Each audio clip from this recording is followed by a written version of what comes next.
प्रेम से बोलिए सियावर रामचंद्र की जय। पवन पुत्र हनुमान की जय। गोस्वामी तुलसीदास जी की जय। धर्म दर्पण के सभी श्रोताओं को मेरा प्रणाम। और आज मैं प्रभु राम और माता सीता के वन गमन से पूर्व का संवाद आप लोगों के बीच में लेकर आ रही हूँ। अयोध्या में रासतिलक की तैयारियां चल रही थी, परंतु माता कैकेयी के 2 वरदान मांगने के बाद महाराज दशरथ को विवश होकर भगवान राम को 14 वर्ष का वनवास देना पड़ा। जब यह समाचार माता सीता तक पहुंचा तो उन्होंने भगवान राम से वन जाने से पहले एक महत्वपूर्ण संवाद किया था। तो उसी संवाद को मैं आप लोगों के सामने लेकर आ रही हूँ। रामचंद्र जी महल में प्रवेश करते हैं। उनके मुख पर शांति और धैर्य का भाव है, परंतु सीता के हृदय में चिंता करुणा का ज्वार उमड़ रहा है।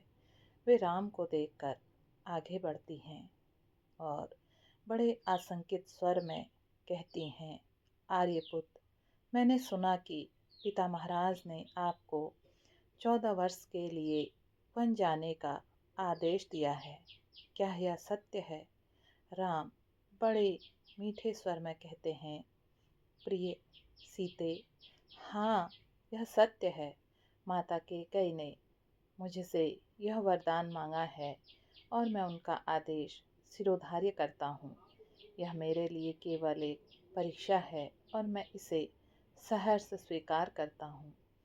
सीता आंखों में आंसू भरकर कहती है, प्रभु, यदि आपको वन जाना है तो मैं भी आपके साथ चलूँगी।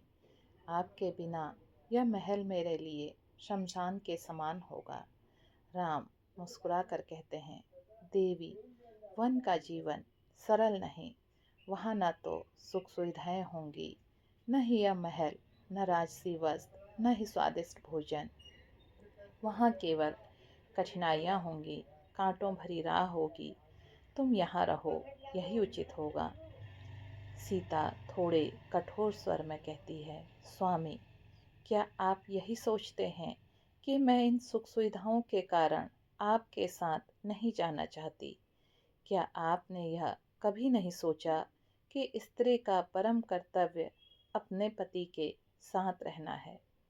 राम थोड़ा गंभीर होकर कहते हैं, सीते, मैं तुम्हारी भावनाओं को समझता हूँ, परंतु तुम्हारा वन जाना उचित नहीं। वहाँ जंगली पशु होंगे, घोर अंधकार होगा, भयावह रात्रियाँ होंगी। तुम कैसे सहन करोगी? सीता बड़े प्रेम लेकिन बड़ी दृढ़ता से कहती है, प्रभु, मैं कोई भोग विलास की लालसा रखने वाले स्त्री नहीं हूँ। जिस प्रकार छाया सदा अपने स्वरूप के साथ रहती है, उसी प्रकार मैं भी आपके साथ रहूंगी। यदि वन में भयानक पशु होंगे तो मुझे विश्वास है आप मेरी रक्षा करेंगे। राम भावुक होकर कहते हैं, सीते, तुम सत्य कह रही हो, परंतु मैं नहीं चाहता कि तुम्हें कष्ट सहना पड़े।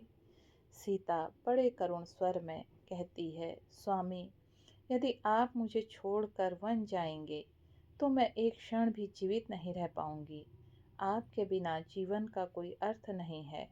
यदि मुझे कष्ट सहना है तो मैं सह लूंगी, परंतु आपके बिना रहना असंभव है।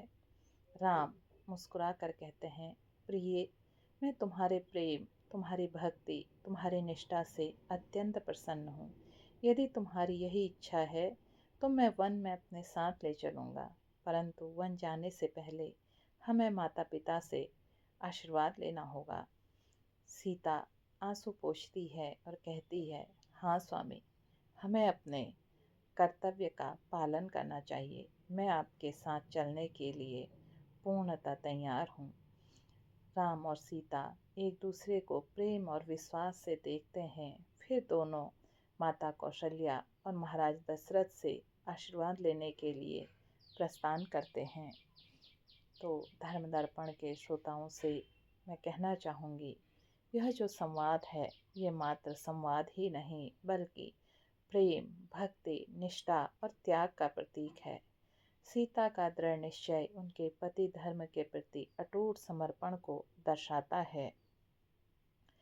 राम का संयम, धैर्य और कर्तव्यनिष्ठता उनके मर्यादा पुरुषोत्तम होने का प्रमाण है। यह संवाद दिखाता है कि कैसे सच्चा प्रेम केवल सुख दुख के साथ रहने का नाम नहीं, बल्कि हर परिस्थिति में एक दूसरे के साथ खड़े रहने का संकल्प है। यह संवाद केवल ऐतिहासिक ही नहीं, बल्कि हर युग में यह प्रासंगिक है। प्रेम से बोलिए। सिया